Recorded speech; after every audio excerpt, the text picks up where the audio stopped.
ನಮಸ್ಕಾರ ಬಂಧುಗಳೇ, ಜಾತಕ ಚಕ್ರದಲ್ಲಿ ಅತಿಯಾಗಿ ನೋವು ಅನುಭವಿಸಿ ಪ್ರತಿಯೊಂದು ಹಂತದಲ್ಲೂ ಹೋರಾಟ ಮಾಡುತ್ತಾ ಬಂದಿರೋ ಏಕೈಕ ರಾಶಿ ಅಂದರೆ ಅದು ಕುಂಭ ರಾಶಿ. ಕುಂಭ ರಾಶಿಯವರೇ, ನನ್ನ ಕಷ್ಟಗಳು ಯಾವಾಗ ಮುಗಿಯುತ್ತವೆ?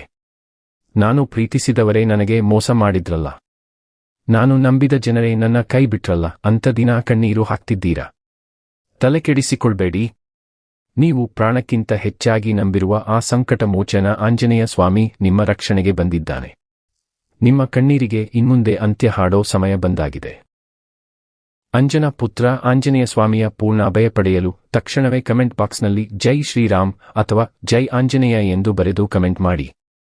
ಆ ಹನುಮಂತನೇ ನಿಮ್ಮ ಸಕಲ ವಿಘ್ನಗಳನ್ನು ಧ್ವಂಸ ಮಾಡುತ್ತಾನೆ.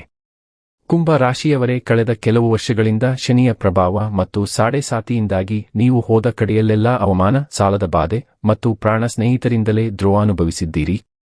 ಎಲ್ಲವೂ ಮುಗಿಯಿತು ಅಂದುಕೊಳ್ಳುವ ಹಂತಕ್ಕೆ ತಲುಪಿದ್ದೀರಿ. ಆದರೆ ನೆನಪಿಡಿ, ಆಂಜನೇಯ ಸ್ವಾಮಿಯ ಭಕ್ತರಿಗೆ ಸೋಲಿಲ್ಲ. ಶನಿ ದೇವನೇ ಆಂಜನೇಯ ಸ್ವಾಮಿಯ ಭಕ್ತರಿಗೆ ಕಷ್ಟ ಕೊಡುವುದಿಲ್ಲ ಎಂದು ಅಭಯ ನೀಡಿದ್ದಾನೆ.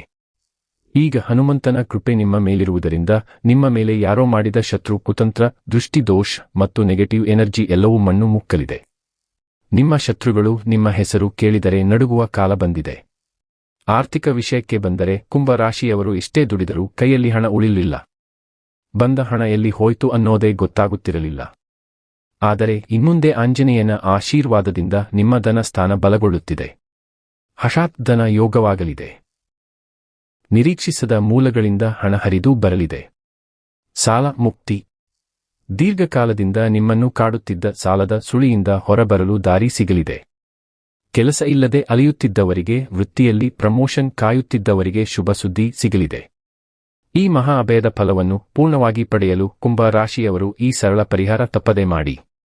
ಪ್ರತಿ ಮಂಗಳವಾರ ಅಥವಾ ಶನಿವಾರ ಆಂಜನೇಯ ಸ್ವಾಮಿ ದೇವಸ್ಥಾನಕ್ಕೆ ಹೋಗಿ ಸಿಂಧೂರ ಅರ್ಪಿಸಿ ಅಥವಾ ಹನುಮಾನ್ ಚಾಲೀಸಾವನ್ನು 3 ಬಾರಿ ಪಠಿಸಿ.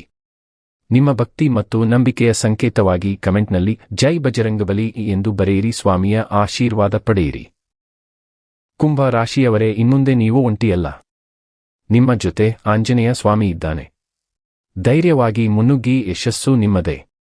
ಈ ವಿಡಿಯೋವನ್ನು ನಿಮ್ಮ ಕುಂಭ ರಾಶಿಯ ಎಲ್ಲಾ ಆಪ್ತರಿಗೂ ತಕ್ಷಣವೇ ಶೇರ್ ಮಾಡಿ, ಲೈಕ್ ಮಾಡಿ ಮತ್ತು ನಮ್ಮ ಚಾನೆಲ್ ಸಬ್ಸ್ಕ್ರೈಬ್ ಮಾಡಲು ಮರೆಯಬೇಡಿ. ಜೈ ಶ್ರೀರಾಮ್.